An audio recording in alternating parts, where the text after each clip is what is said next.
Thank you so much, my brother, my boss, and our guest today, Mr. Femi Awoyemi. I know that somewhere towards the end, you will still give us a final word, but just to facilitate the thought process for our esteemed participants today. You have mentioned some very, very key, I don't want to call them challenges, I don't want to say criticisms, but they are nuggets that we need to think about. First and foremost, the market of Africa is so big. Maybe the largest single component of it is that of Nigeria because of population. But when you aggregate the whole of Africa, how much of it can one small, micro, or medium enterprise satisfy? Probably not possible. And so I am very excited at your suggestion and agreement that for SMEs to actually take advantage of this opening opportunity, they need to quickly begin to seek affiliations, memberships, groupings, trade groups, associations, where they can actually aggregate, bring in from here, bring in from there, and then you have the volumes, because the AfCFTA is a trade of volumes. I thank you for that. There is also a call on the other side, the government side. Preparation. Somebody said, success is what happens when preparation meets with opportunity. And like you said, for 58 years, we have been preparing. One ethnic group in Nigeria has this funny axiom, asking a question: if you spend 3 years to learn how to become, to be a madman, how much time will be left for you to actually manifest insanity? So I think that you kind of zero that one into having an economic direction. Diplomatic, is it economic diplomacy or whatever it is? Which one are we going to be known for? Just to tickle our thinking faculties. SMEs are here today. They want to know how to jump into that market. And so the questions you are going to be asking, Mr. Awoyemi, and I'm sure there are a few other experts here who can contribute. How do we address those challenges? Thank you very much. Just a quick one, Femi. Yes. I just need to make a few clarifications in respect of those agreements I mentioned. And I hope I can do that while here. Just a few clarifications concerning that as a matter of integrity. So if you can see the screen, to the gentleman who asked, so I've listed them here. Trade and agreement between Nigeria and African countries. For example, with South Africa, we have about 32 bilateral trade agreements and MOUs, just with South Africa alone. We have one with Niger Republic for transportation and storage of petroleum products, which was signed last year. NNPC signed another one with the Algeria National Gas Corporation also last year for the Trans-Saharan pipeline. In 2005, we signed another one with Pepsi for physics on the project. We have a West African gas pipeline agreement between Nigeria, Benin Republic, Togo, and Ghana to enable gas to be supplied from escravos to other countries. In number 5, we have Nigeria and Benin Republic signed a treaty to establish the ECOWAS Lagos-Abuja corridor to link their countries. Kenya and Nigeria signed an MOU and 3 trade agreements targeted at promotion of trade and agriculture between the two countries. Nigeria and Kenya also went into a bilateral agreement which led to the issue of the visa deal that will permit free entry for business. Nigeria has one with Uganda, what we call the Nigeria-Uganda Joint Permanent Commission in 2019. Nigeria and Cote d'Ivoire has a bilateral agreement as well. Nigeria and Morocco has one, also around gas. Which the Nigerian Sovereign Investment Funds is actually investing in. Nigeria and Morocco has other ones also on different issues, quite a number of them. Nigeria and Ethiopia has one, which is, although it is not yet enforced, Nigeria and Egypt, Nigeria and Uganda again. Nigeria has one with South Africa. Nigeria has one with Algeria. The key thing you want to look at in all these things is that what were those businesses that they were signed for? Are they the businesses that the majority of people are doing in the next currently, or they will be doing in the next few years? So we sign most of these agreements that is conveniently. Most of us forget and never talk about it because they do not dovetail to the level of SMEs. And that was the point I was trying to say. I just thought I'd make that point. Great. Thank you. Thank you so very much, sir. Dr. Peter Ayim. Thank you very much. I'm here. Okay, can we see you on camera? Is your camera working? Yes, it is. Okay, thank you so very much. We are really happy that you have joined us and that you are willing to share some of your valuable knowledge with us. Please go ahead.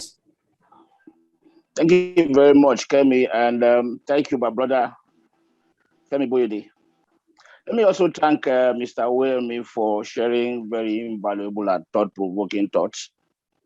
But my worry is this. If we're talking African trade or cross-border trade, I'm wondering which categories of the MSMEs we're expecting to play in this space.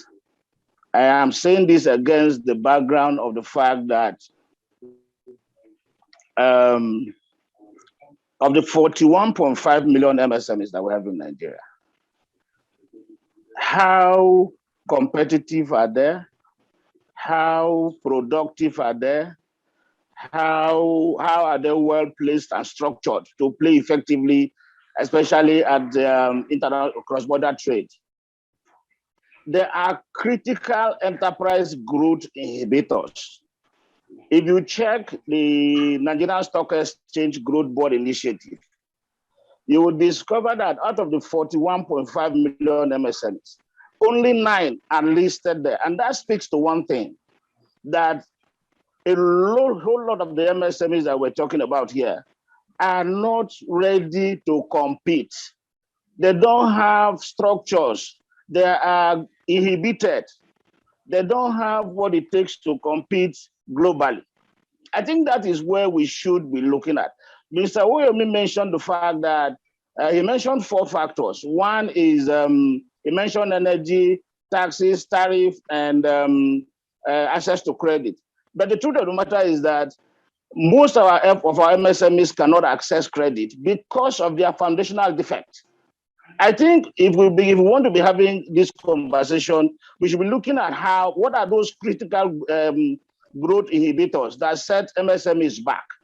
And then, of course, which of these MSMEs should we be looking at to help position them to be able to compete effectively, in international trade? A whole lot. There are a whole lot of issues. So it's beyond us talking about, classifying MSMEs. The question we should be looking at, even at the level of policy making, is how do we deliberately position or help MSMEs overcome critical growth inhibitors that positions them, or rather enhance their productivity and competitiveness. I don't know those are the issues, because it's like you want to go and compete or you want to participate in the Olympics, just like what is playing out what played out in the current Olympics, where because we were ill prepared, we went there and flopped. So are we expecting that MSMEs, without preparing them to participate or competitively, we want to take them to the world stage and we end up being disgraced? Is that what we're talking about? So if you ask me, sir, I want to suggest that as we are having this conversation on perfecting the free trade agreement and defining the rules of MSMEs, we should be looking at how we can help position MSMEs to compete effectively. That's the way I think we should go. Talking about grouping and clustering and cooperative strategy, just a couple of days ago, we were discussing with my brother Femi Boyede that all of this conversation that is going on, there is no conversation around how cooperatives can participate. And then there's a need for us to begin to look towards that direction And that conversation is ongoing. Okay. So finally, I want to say that it is important for us to look beyond just clustering MSMEs and just saying, let's go and participate. The truth of the matter is that our MSMEs have structural defects. They have foundational challenges. And so we should begin to look at how best we can help them overcome those critical growth inhibitors. I am saying this because that's the space we are playing. I'm a business development service provider, and those are the issues we are looking at. We have been able to develop a framework, to engage MSMEs. Again, I'm talking about pure private sector development. Some of these conversations are not, there is nowhere the public sector can comprehend. And then we drew our inspiration from the Committee of Donor Agencies.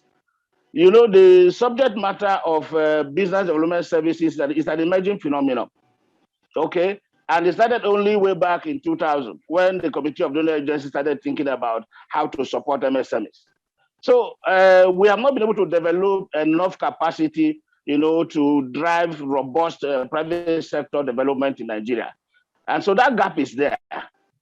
So I have finally, I want to submit that as we continue this conversation on promoting trade and having MSMEs to participate, there is a critical gap that we need to bring to the table. And that conversation is how can we effectively, how can we help MSMEs to overcome critical growth inhibitors and position them to compete effectively in international trade. Thank you so very much, Doctor. That was my humble submission. Very humble submission indeed. Is very. Permit me to quickly respond to Dr. Ayim. It's important because he's raising. He used the word finally 3 times, Dr. Ayim. So let me quote you there. Finally 3 times. But here's the thing, Dr. Ayim, and I'm going to quickly share a screen with you. I always like to back things up with evidence.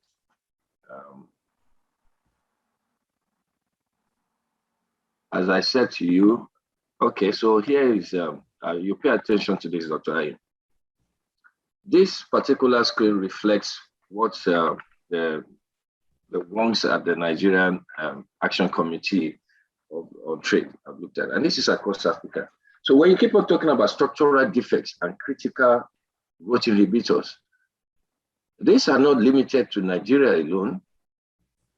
This is across Africa in about 6 major areas. If you look at it really, insecurity is there, predatory trade practices are there, regulatory constraints are there, funding constraints are there, infrastructural constraints are there, productivity and production issues are there. It's a joy for me because you're a business development specialist to then understand that the competitive advantage we're talking about is that for each person, there are different risk levels in their own countries, which offers them either their productivity advantages or their competitiveness advantages that they have. I agree with you, however, that for Nigeria, if you want to get into this kind of party, you have to define for yourself, how do I create incentives for my businesses to be able to overcome some of these challenges that allows us to be able to compete to win? 100%, you are absolutely correct. But it does not make it mutually exclusive, therefore, that the concept of aggregate does not also become part of the solution, because it may offer in itself an economies of scale. Permit me, Dr. Ayim, to also quickly step up to another level here, which is to show you some of Nigeria's edge within the African disadvantage. You have put that the proverbial Yoruba word is that you have put your hand in my mouth now to talk now and show you some of the things. Now, if you look at some of these advantages there, you will see here that the greatest challenge that Nigeria continues to have is not the lack of knowledge that we all share here, or the lack of understanding how to put it together. It is 2 things: having the overall objective, very clear objective, and then understanding how to plug everything in there. Let me cast your mind back by way of misdirection, is that Nigeria stopped implementing a national development plan. In fact, I posted that Nigeria stopped operating its national planning commission almost about 10 years ago. We don't have that. And that is a missing link in putting governors together to work for a strategic objective. And so you will find out that what they will be thinking of will be like this. When we talk about companies, will be something like this. Have you noticed? These are the companies that you have been talking about promoting. How do we help the UBA? How do we do Dangote? So sooner or later, you will find out that in order to find a way to move on, the lines between state capture and oligopoly becomes blurred to the extent that you then understand that their own interpretation of the aggregates we are talking about is that let all small businesses collapse into it just to have big ones alone who can form, which was the thinking we had. There is a place where we can have a Transcorp type model, which is almost like a Kirisu model or the cable model, which is used. And there is a place for where any society cannot operate without keeping a focus on those micro businesses itself and taking away those limitations in order to allow them to survive and thrive, not only from employment position, but overall productivity of the people. And it is in this regard, sir, that I conclude. And this time I'm saying finally once. Okay, Lady K, if you don't mind, let me just try to bridge the two opinions. There is no doubt. Yes. And I was looking for something. Please permit me. I made this contribution on another platform yesterday, so not to waste time, I'm just going to read it out. So somebody says, standardization is the key to boosting Nigeria's exports. That was the comment. My response, I said, good key, but not the key. THI as key. Just one of them. Competitiveness is the lowest common factor. It includes standardization, that is to enable the product or service stand out against competing similar products or services. But other factors will naturally include pricing.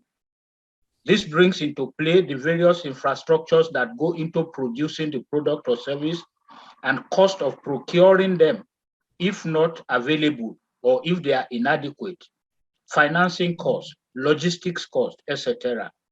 Export readiness capacity of the players at all levels, the exporter, the broker, the banker, the government, etc. Market access and market entry strategies. This is why a consultation-based export strategy and robust basket of export incentives remain a sine qua non for Nigeria's export success. I was making this contribution on another platform that addresses Nigeria. Talking trade, we try as much as possible to make it global. Why did I read this out? Because between Mr. Awoyemi and Dr. Ayim, we have kind of collapsed the solutions into these specific action plans. But who will bear the cat? Who comes to play the actioneering? I don't know. Well, Professor Oleshoyinka told me that you can be so good in English that you invent your own words. So I'm taking the license now to invent the word actioneering. So who is going to actioneer the things that we're talking about here this morning? There is no way. Let AfCFTA Secretariat, let it come to Idumota or Tauroni in Kano or wherever within Nigeria. Let it be under the nose of Nigeria or Nigerians, unless the SMEs are enabled, unless their capacity is built, unless they are able to do international competitive trading. There is no way that that country is going to make any profit from AfCFTA. Mr. Awoyemi talked about AfCFTA's journey having started about 58 years ago. How long has AGOA been in existence? The Africa Growth and Opportunity Act has entered 21 years. The same way with AfCFTA, Nigeria was one of the reasons why America conceptualized the Africa Growth and Opportunity Act. We were, at that time, I was one of the consultants. I worked with Maggie in the American embassy in Nigeria as of the early 2000s on AGOA. If you go to the AGOA platform today, 98% of what is recorded as Nigeria's trade with AGOA is crude oil. So when is it that that country is going to be prepared to take advantage of Africa Growth and Opportunity Act and the 88, or is it 32 out of the 88 other agreements that Femi has reeled out today? Those are the things, but the question that I still will be happy, maybe as we go on, and I'm hopeful that talking trade will generate the interest from the legitimate and relevant agencies of government to learn. Before they come, it's like if mountain will not go to Mohammed, Mohammed will go to the mountain. The talking trade team has made a commitment that when critical issues and comments and recommendations, such as Mr. Awoyemi's presentation today and the contributions that you guys are making from the floor, we will package them and send them to the relevant agencies of the relevant governments that are involved. And I use government in plural because sometimes we could be talking something that is germane to the Ghanaian government, for example. There's no reason why one has been the country facilitator focal point for ECOWAS trade experts for several years if I cannot send the outcomes of our discussions to every country, at least on the ECOWAS sub-region. We will do that. Please, Lady Kate, let's take more comments and contributions.